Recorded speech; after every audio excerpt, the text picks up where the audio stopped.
Hi there.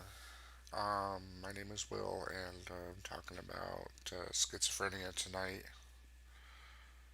If you have any questions, just put it in the chat.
This is my first live stream, and I just wanted to find out what's out there and if anybody had any questions about recovery from schizophrenia. I've been diagnosed with a mental illness for probably about 21 years, and things have been going good for quite a while. I started off on disability in 1999, and 2007 I went off of disability, and just been pretty much living my life ever since. I've had a lot of struggles, but I feel very privileged to have this recovery, even though I still experience residual symptoms. And if you have any questions, just put it in the chat.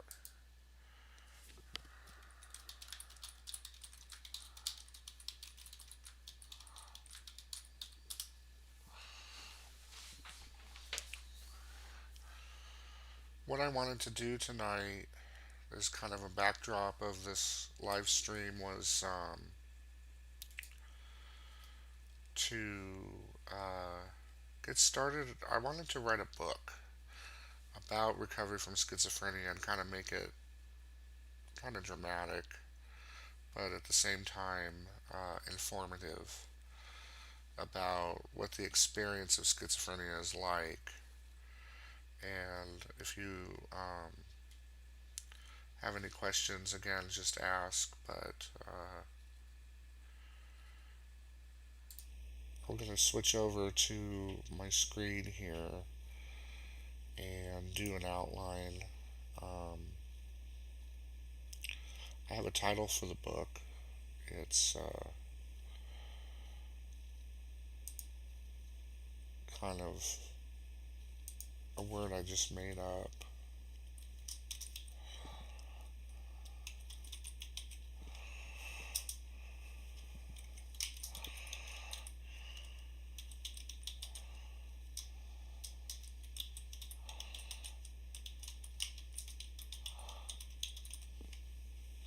My diagnosis is actually schizoaffective disorder, and that is a little bit different than the average person who has schizophrenia, in that I also have what's called affective instability, which is often looked at as mood swings, but it's really not a mood swing. It's just you have high moods and low moods. They don't swing, they just gradually go from one to another.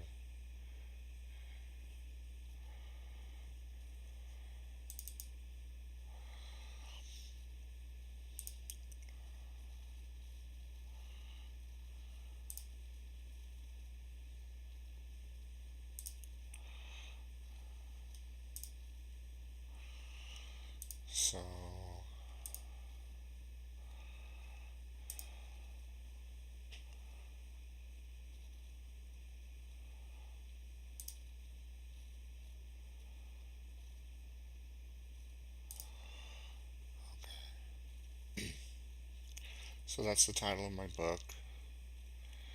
And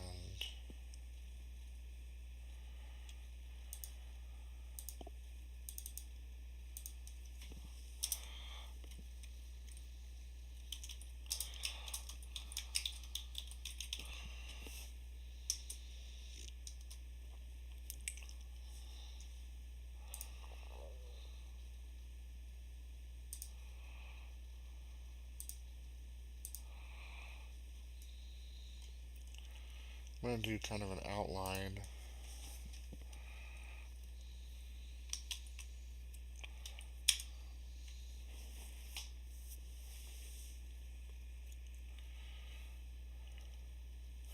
I want to do an introduction.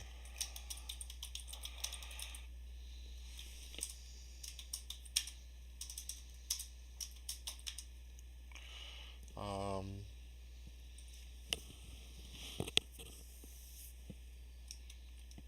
in the introduction, I'm just going to say I have schizophrenia.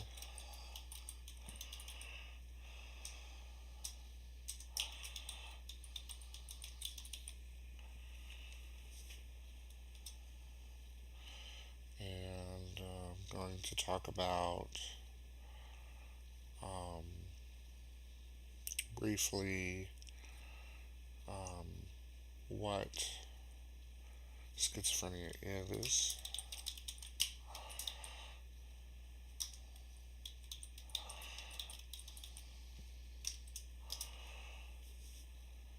and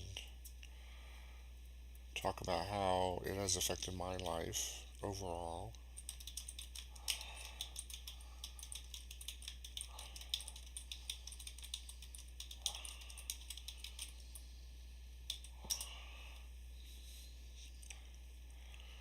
And I think in the introduction, I'm going to also talk about how I kind of overcame really the seed of mental illness itself, not just schizophrenia, but any kind of mental illness.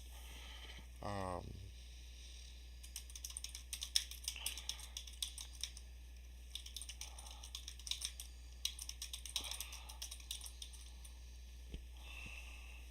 that's the introduction.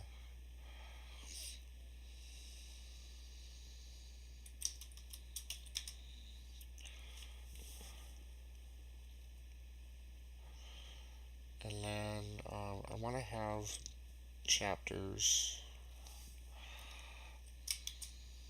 Chapter 1 will be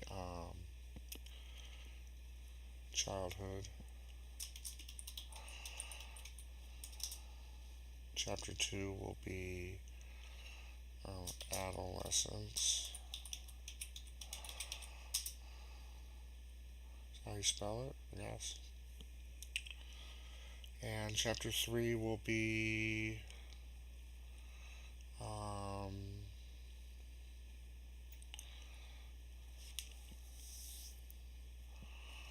diagnosis. Chapter 4 will be making a satisfactory recovery.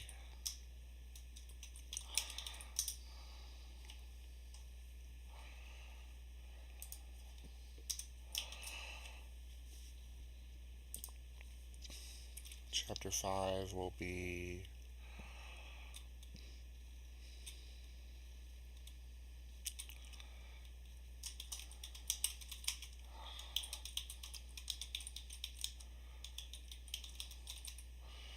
after disability, recovery continues.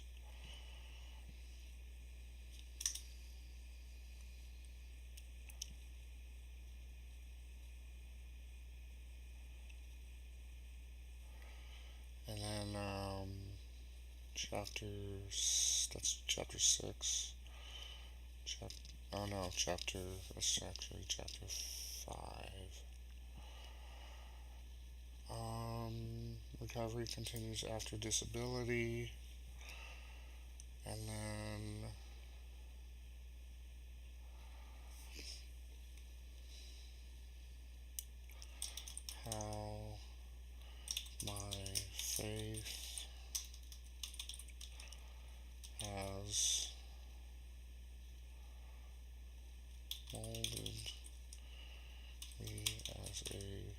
person with schizophrenia. And then chapter 7,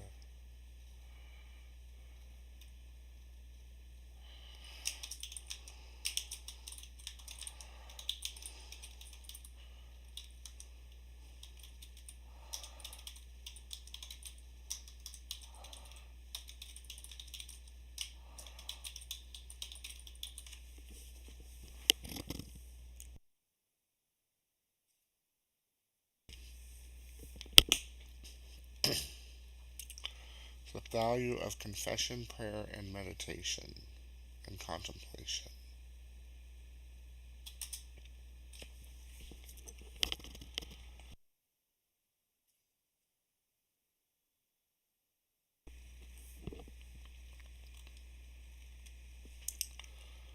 And then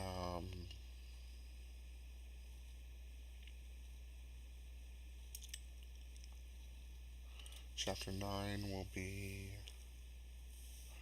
well, let's see, 8 chapters, 100, that might be enough. And then I will do some kind of conclusion.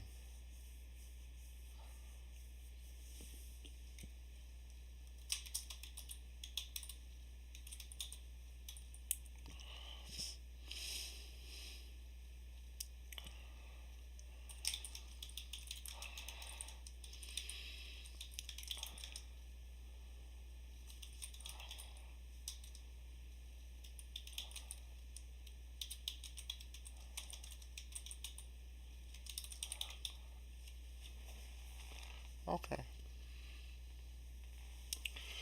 So, what I can talk about right now is the introduction.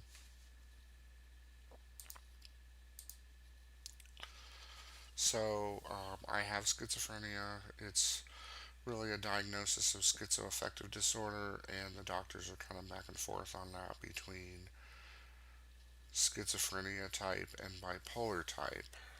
And it's kind of hard to find an explanation as to the difference in the different types. I mean, obviously, there's a difference between bipolar type and depression type, but a lot of times there's a very faint line between schizoaffective disorder and bipolar disorder with psychosis of some sort, either psychotic features or um, psychotic episodes. The real difference is that schizophrenia has those negative symptoms, whereas bipolar disorder with psychosis doesn't. So, if it's going to be schizoaffective disorder, it has to have the negative symptoms as well. The negative symptoms can be apathy, but that could also be depression. But there's lack of interest in things. There's concrete thinking. There is catatonia,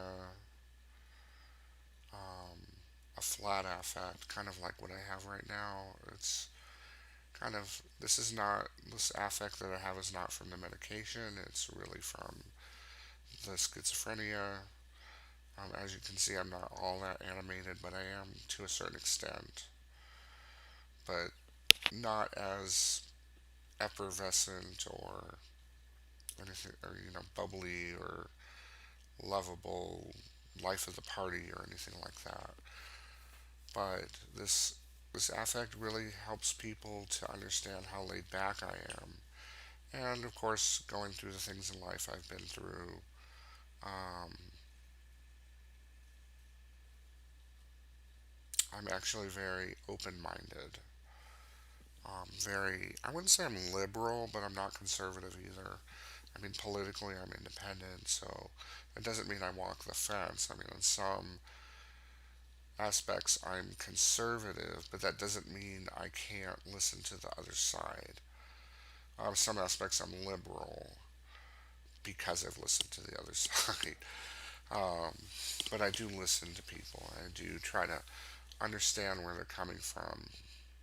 So, but yeah, this first point is I have schizophrenia. So, um, I think I'm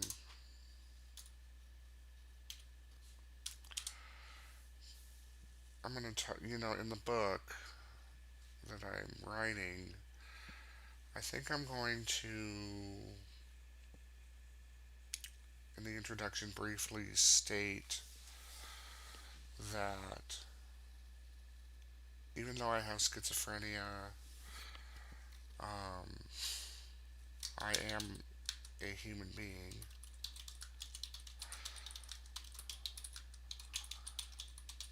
that thinks differently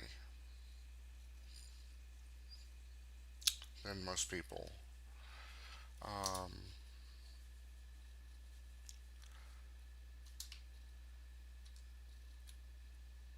Somebody with schizophrenia might show their feelings differently as well.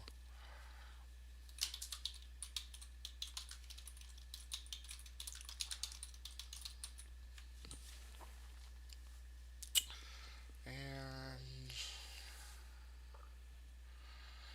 somebody with schizophrenia experiences stigma because we're so different and because things are said about us, because things are done in the name of schizophrenia that makes people think that people like me are dangerous or stupid, like retarded or something like that. But people with schizophrenia are not retarded. In fact, nobody's really retarded. That's kind of a term that kind of went out the window in the 90s. Um, do I have intellectual challenges? Well, who doesn't? I don't think that I have intellectual challenges in everything intellectual, but some things I do. That's one of the negative symptoms is that concrete thinking that when that flares up, I have trouble thinking abstractly and therefore understanding people when they talk to me. And if I can explain that if you don't understand concrete thinking, what's this thing doing here? Well, it's just sitting there.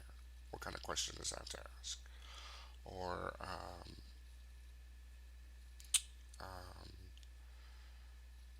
you know, where can I get this item? Well, you can get it at the store or something like that. Uh, where did this thing come from? Somebody brought it and put it there. So that kind of affects the way I interact with people, and once people get to know me, then they just come to an understanding of that. But until then, the stigma is there, and people kind of have expectations that are false and unfortunately are very negative. So after the stigma, I can talk about what I just said,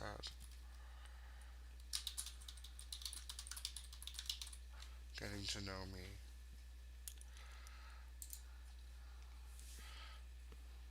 But the next thing I will talk about in the introduction is what is schizophrenia. It is a mental disorder on a spectrum.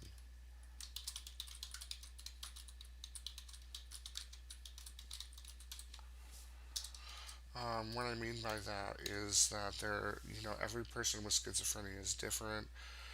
They used to place them in different types, like you had paranoid schizophrenia, catatonic schizophrenia, disorganized schizophrenia, and undifferentiated schizophrenia, and I think there was a fifth type.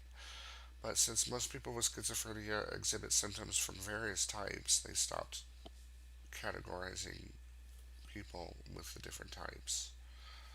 So now they call it schizophrenia spectrum disorder. And what makes schizophrenia schizophrenia is dimensions of symptoms. How can I explain it? You have the cognitive.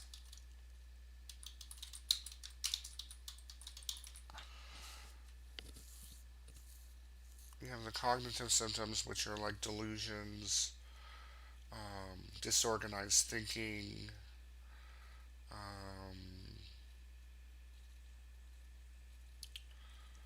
for example, word salads that you may have heard of, or maybe not, but just spewing out a bunch of words. It makes sense to the person who has schizophrenia saying it, but um, doesn't to anybody else. A person with schizophrenia might get dressed and put his underwear on his head and his shirt around his waist or something like that. Maybe he might pick up a fork and comb his hair with it instead of eating with it or something like that. So that's the cognitive, the delusions, the false beliefs. Even though you can actually contradict what they say, what they're saying, they still don't believe it because it's still real to them, and in their cognition, they're experiencing that concept as a reality. It's kind of like being in a dream. Um, a lot of people dream dreams that are very bizarre, and they don't really question the reality of it when they're in the dream. It's kind of like that, except you're awake and you perceive things to be going on, and you don't question the reality of it because it feels so real. And to you, it may seem obvious that it's real if you're having that delusion, and there's nothing anybody can say to kind of, you know, put a wrench in the gear of that experience if the delusion is deep enough, deeply seated enough. The only way out of it is to have the insight that you have schizophrenia and that you have these experiences, and just to have that insight and then use your intellect to not really get out of the delusion, but to be able to function in the real world simultaneously with that dream that you're having, even though you're awake.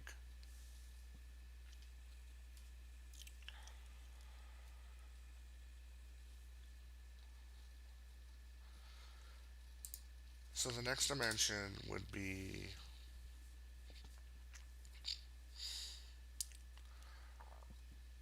that's the cognitive. Then there's the sensory.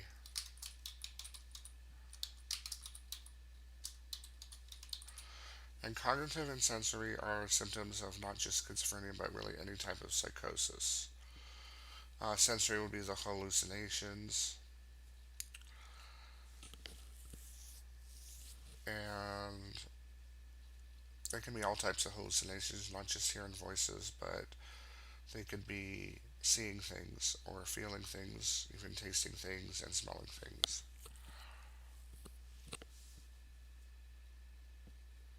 So, um, the seeing things are called visual hallucinations, hearing things is auditory, tasting things is gustatory, and smelling things is olfactory,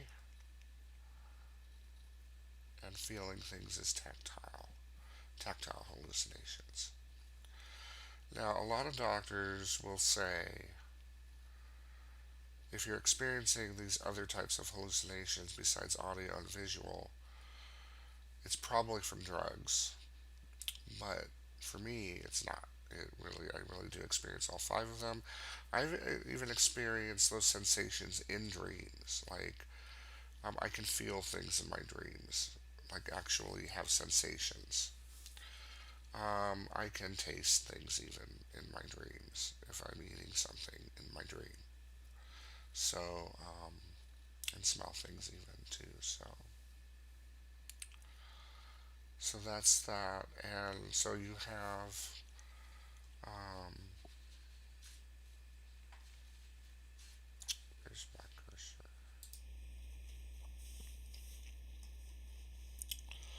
So you have the cognitive symptoms and the sensory symptoms.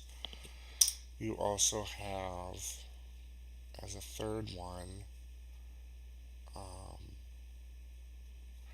and this one is kind of ambiguous. Certain schools of thought accept it, and certain ones don't. But you have the motor symptoms. Motor symptoms would be catatonia, but some people would think that's cognitive.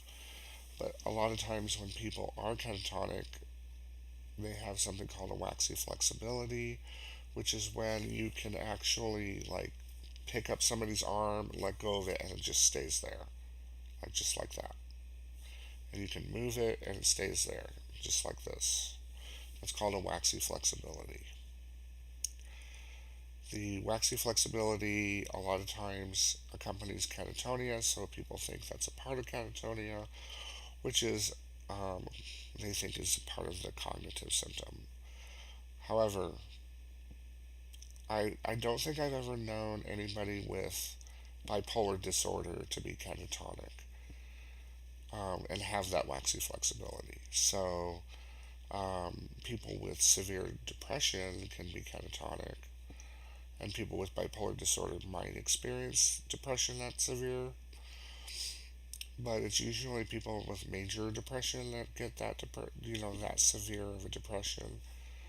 Um,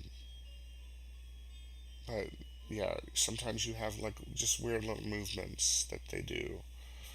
Uh, this, they might do this, or with their hands, or do things with their feet.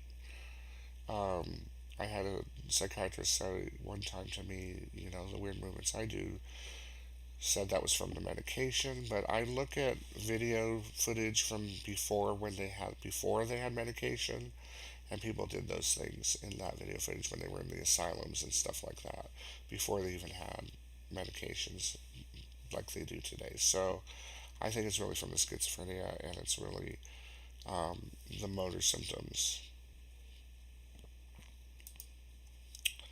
So the fourth one, of course, negative symptoms.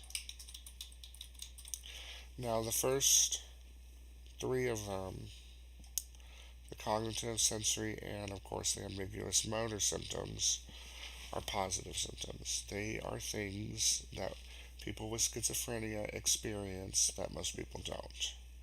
So it's sort of like an addition to our humanity, an additional experience that we can have that most people either don't have or can't have. The negative symptoms are the opposite of that. Most people experience certain things that schizophrenic people don't. One of them is the concrete thinking, is what it's called, but it's really the inability to think abstractly. So, a lot of times, somebody with schizophrenia might misinterpret colloquial sayings or symbolic or metaphorical sayings or things like that. Um, Innuendos are very difficult to be received by people who experience the negative symptom of concrete thinking, those insinuative statements or the suggestive statements. Um, if you talk to a schizophrenic person, it's not really good to mince your words. With that person, they're not going to understand what you're saying. They're not going to get it if they experience the negative symptoms, especially of, well, we all experience negative symptoms if we have schizophrenia, but the concrete thinking, they're not going to be able to understand. Like, if you're late and somebody says, "Do you know what time it is?" and if you have that concrete thing, you would say, "Well, yes, it's this time. Why do you ask?" So they were suggesting that you were late. This, they didn't say you were late. They asked what time it was, and to you, that's has nothing to do with being late, um, or at least be. It has nothing to do with being late. It's hard to explain. If you want to say something about being late, talk about being late. Don't talk about what time it is, at least in the beginning. Um, that's just an example. So another negative symptom would be the apathy, um, where you just don't care about anything, nothing's important. And that might be why a person with schizophrenia might be okay with just sitting all day long in a chair, maybe smoking or something distracting, but not really doing anything constructive, and they might be okay with that. I have days like that, um, but it's for some people with schizophrenia, it's all the time. So, unfortunately, medication does not address negative symptoms, at least not very well. So, I want to, I'll talk about the negative symptoms maybe later on in the book. I might, maybe the recovery continues. I might put a note in here.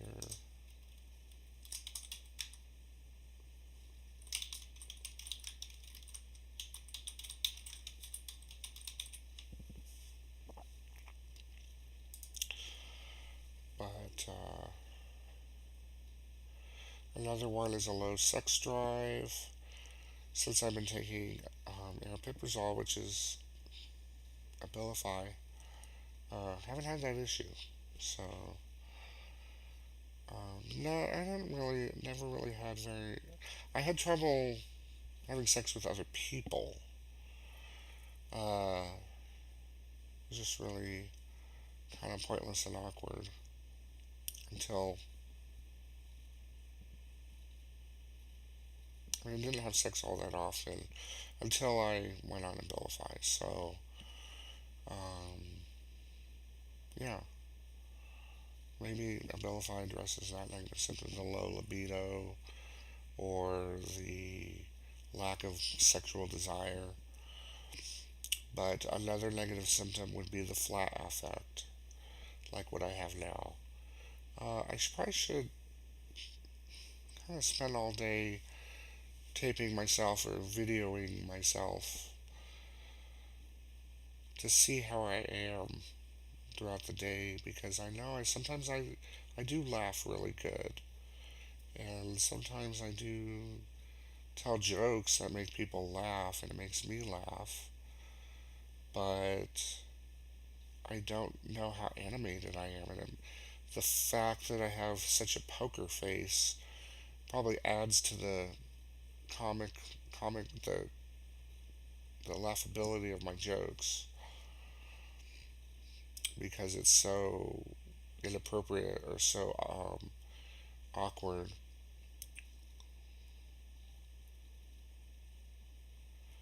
But another thing I should talk about in terms of what is schizophrenia is the kind of thoughts that I have.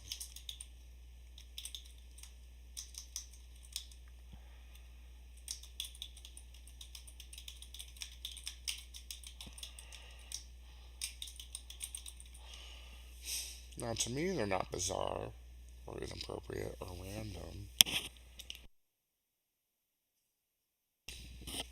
but to other people they are. And I've had people come right out and say, "Oh, what, and if I say something, they might come right out and say that was random or inappropriate. It has nothing to do with the conversation or not seemingly." And so they have to ask, what does that have to do with what we're talking about? And I have to kind of cue them in on the thought processes of what I'm going through in terms of that time we're conversing. Um, Bizarre thoughts. Those bizarre thoughts might actually be bizarre because I have trouble articulating them, but there are things that go with all that as well. I'll talk about that in the book.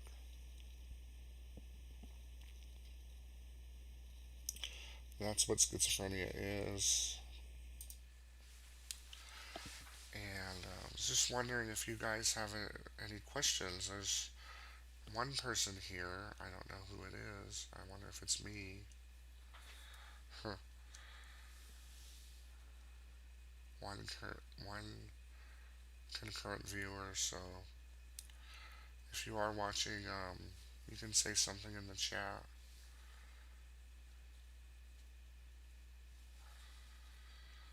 Um, we've been going for.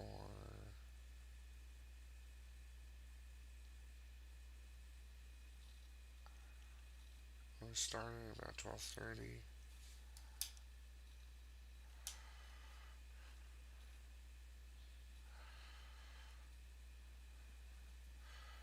So maybe I can go now, but unless you have any more questions, I can certainly answer them.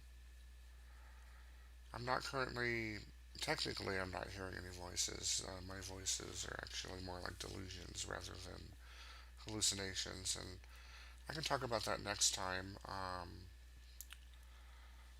if I'm live again. I just randomly put this live stream up just to get it started, but I think I will do a live stream every Thursday at 1 a.m. Can do that. And, or maybe twice a week. See here. Thursday, Saturday at 1 a.m.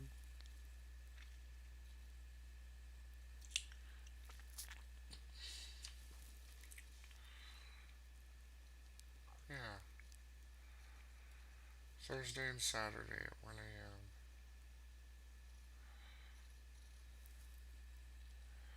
People with schizophrenia stay up at night because there's a lot less energy. But I work as a realtor, so that's, well, I set my own hours pretty much. Depends on what I got going on. It's really hard to get a regular sleep schedule, but going through what I go through, it's hard anyway. So I will say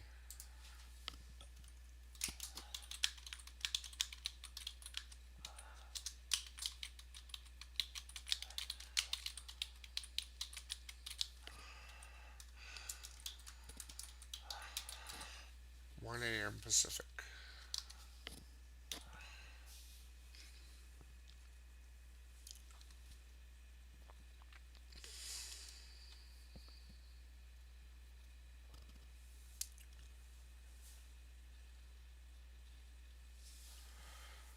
All right. So thanks for coming, and we'll talk again soon. Thank you very much, and God bless you.